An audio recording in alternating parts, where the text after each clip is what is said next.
Hello guys, welcome back to my channel earth mom Dehradun. मैं हूं ज्योति और वेलकम है आप सभी का मेरे चैनल में। सो गाइस, पहाड़ों में पड़ चुकी है बर्फ़ और उसका प्रकोप आप लोगों को मेरे में भी दिखाई दे रहा होगा।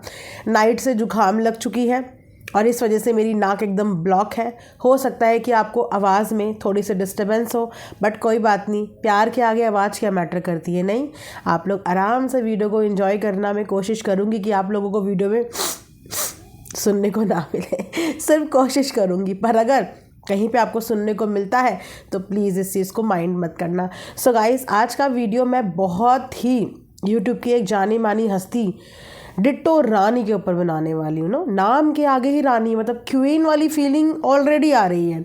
इनके बारे में मैं आज दो बात करूँगी। एक अच्छी बात है, एक बुरी बात है। वो क्या है ना कि लोगों को अच्छी बात तो अच्छी लगती है, लेकिन बुरी बात ना बहुत ज़्यादा चुभ जाती है। तो मैंने सोचा अब चुभे तो चुभे, क्या कर सकते हैं। जब दिखाया है, जब दिखा है तो उस पर बोलना तो बनता है। अब इसी चीज़ के लिए तो रिएक्शन चैनल खोला है। अब अगर रिएक्शन चैनल अपना काम ही ईमानदारी से ना करें तो फिर रिएक्शन का मतलब क्या है, राइट। तो दो बातें करूँगी, बताओ पहले कौन सी बात आप लोग सुनोगे, अच्छी वाली बात या फिर बुरी वाली बात। दोनों ही बातें बहुत इंपॉर्टेंट है। वीडियो को बिना स्किप करे हुए एंड तक ज़रूर सुन लेना। और अगर आप लोगों ने चैनल को सब्सक्राइब नहीं किया है तो काहे को कंजूसी करते हो, 2-4 सेकंड लगते हैं सब्सक्राइब का बटन दबाने में, उसको जल्दी से सब्सक्राइब कर दिया करो और वीडियो को लाइक भी कर दिया करो। अगर नए जुड़े हो चैनल में तो साइड में आपको एक बेल की नोटिफिकेशन मिलेगा, उसको भी हिट कर देना ताकि मेरे आने वाली हर वीडियो का नोटिफिकेशन आप तक सबसे पहले पहुंच जाए। तो इतनी सी मेहनत कर लो, चैनल को जल्दी से सब्सक्राइब कर लो। और उससे पहले आप लोगों के साथ मैं एक और चीज़ शेयर करना चाहूँगी, वो है ये ब्यूटीफुल से स्कार्फ। जी हाँ, मेरे पास ऑलरेडी स्कार्फ का बहुत अच्छा कलेक्शन है क्योंकि मैं स्कार्फ बहुत ज़्यादा यूज़ करती हूँ। और इस बार मैंने ये वाला स्कार्फ मंगाया है जो काफ़ी अच्छा आया है, काफ़ी प्रीमियम क्वालिटी का है, थोड़ा सा डिफरेंट आया है। ज्योमेट्रिकल प्रिंट आजकल काफ़ी ट्रेंड में है, तो ये ज्योमेट्रिकल प्रिंट में ही आया है। एक मैंने ये मंगाया है और एक मैंने मंगाया है ये वाला। ये भी काफ़ी ज़्यादा स्मार्ट लुक दे रहा है और दोनों का फैब्रिक भी बहुत अच्छा है, लेंथ वाइज भी बहुत अच्छे हैं। तो इन स्कार्फ्स का लिंक आपको मेरी इसी वीडियो के कमेंट सेक्शन में पिन मिल जाएगा, ज़रूर बाय कर लेना, आप लोगों को बहुत अच्छा लगेगा। चलिए फिर इसी के साथ वीडियो में बढ़ते हैं आगे। चलिए अच्छे से शुरुआत कर लेते हैं, राइट। तो शुरुआत करते हैं डिट्टो रानी की वेडिंग एनिवर्सरी से।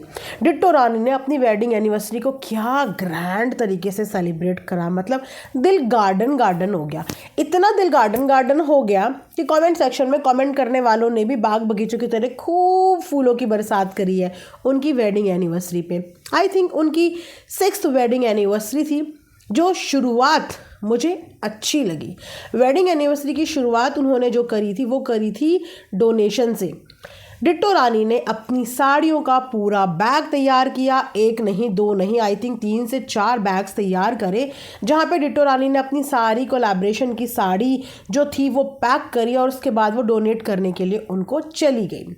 यहाँ पे मैं अपना निजी पॉइंट ऑफ व्यू शेयर कर रही हूँ क्योंकि मुझे उनका ये वाला जेस्चर फ्रेंकली स्पीकिंग अच्छा लगा, क्योंकि मैंने सोशल मीडिया पे ही ऐसे भी क्रिएटर्स देखे हैं जो कोलैबोरेशन में पहनी हुई एक एक साड़ी को बेचने की भी बात कर रहे थे। और उस समय पे मैंने इस बात पे ऑब्जेक्शन किया था कि आप अपनी पहनी हुई साड़ी वापस से पैसों में ना बेचो।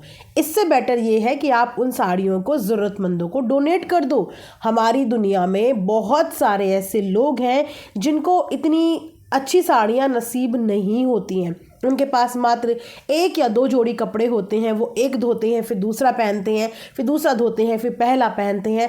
तो अगर आप लोग ऐसे लोगों को वो कपड़े डोनेट करोगे तो उनका आशीर्वाद भी आपको मिलेगा और आपके पास तो किसी चीज़ की कोई कमी है नहीं। याद होगा आपको कि मैं किस व्लॉगर की बात कर रही हूँ जिन्होंने ये बोला था कि मैं अपनी कोलैबोरेशन की साड़ी भी वहाँ पे लगा दूंगी और आप वहाँ से जाके वो भी बाय कर लेना। उस चीज़ में मुझे वो चीज़ अच्छी नहीं लगी थी, लेकिन डिट्टो रानी ने जो चीज़ करी वो चीज़ मुझे पर्सनली ठीक लगा कि किसी चीज़ को बर्बाद करने से अच्छा होता है, उसको कहते हैं ना एक कॉर्नर में डालने से अच्छा होता है कि वो चीज़ किसी के काम आ जाए।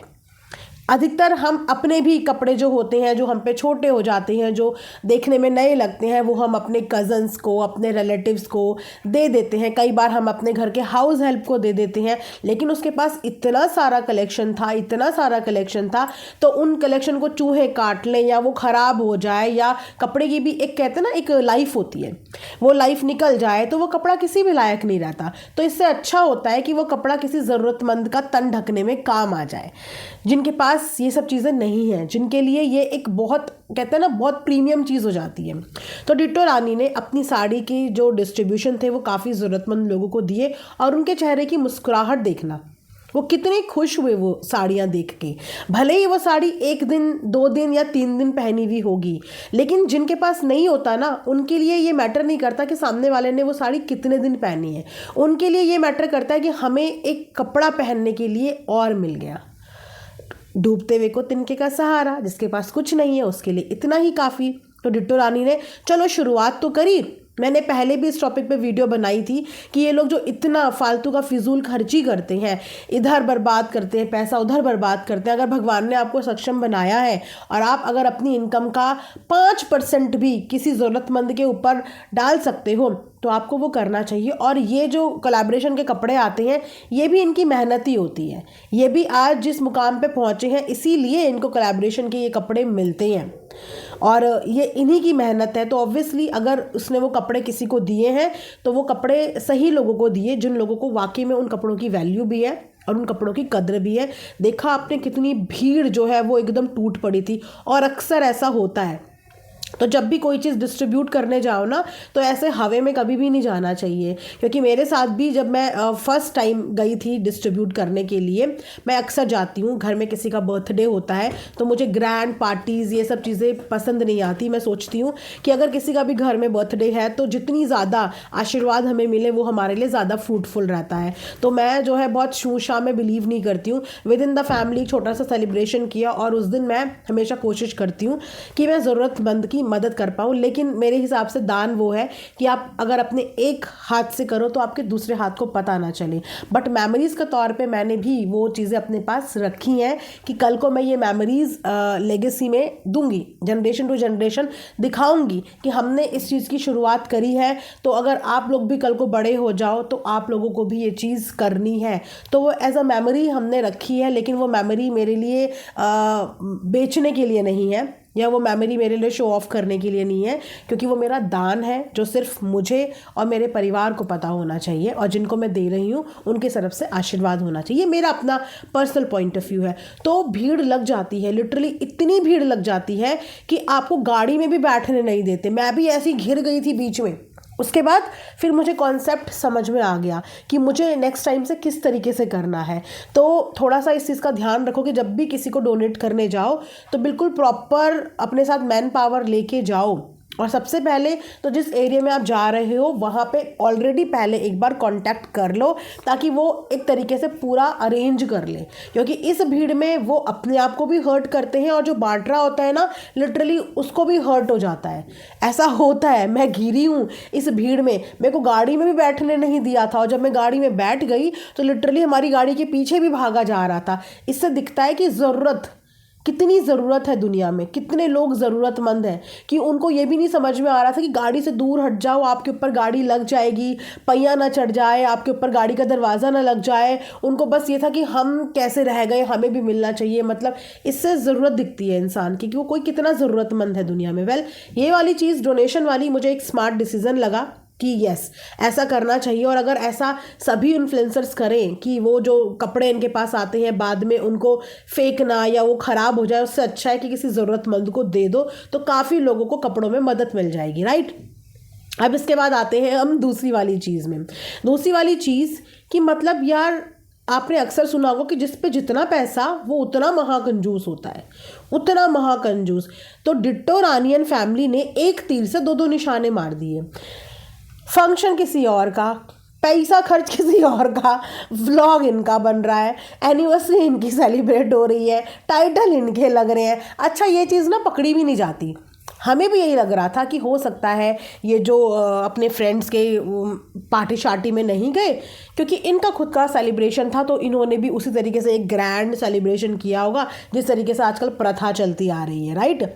तो इनका भी कुछ ऐसे ही ग्रैंड वो होगा, फंक्शन होगा, और सोचा भी यही था कि ग्रैंड फंक्शन होगा।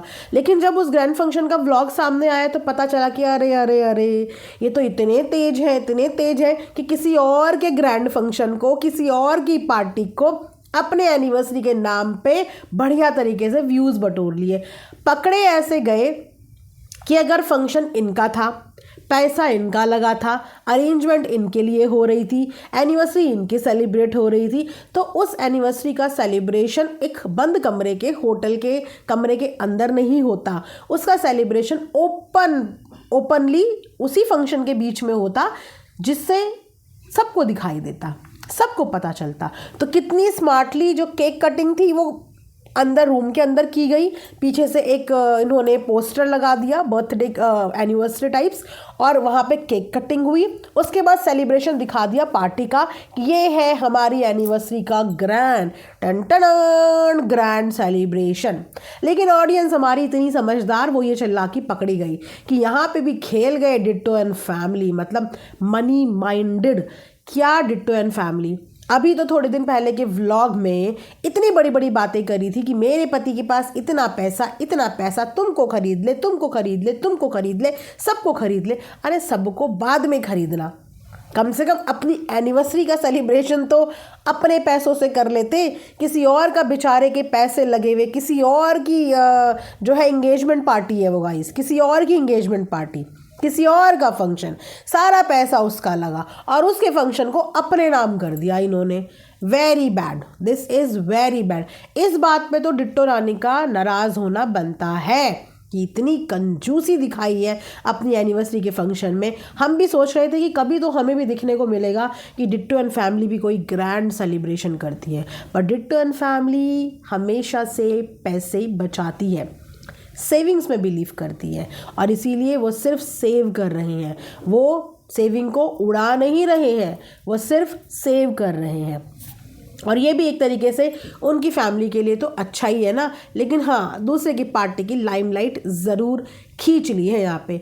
उसके जो मेहनत है, उसने जो पैसा अपनी पार्टी पे उड़ाया, उस पैसे को अपनी एनिवर्सरी के नाम जो कर दिया, ये चीज़ तो बिल्कुल भी सही नहीं की। तो अब कहाँ है वो पैसे? ये होता है टाइम अपने पैसे दिखाने का। बोलने से ही थोड़ी कुछ होता है कि जितना तुम इतना करते होंगे इतने में हम इतना कमा लेते होंगे, हम तुम्हें इतना दे देंगे, हम तुम्हें इतना दे देंगे।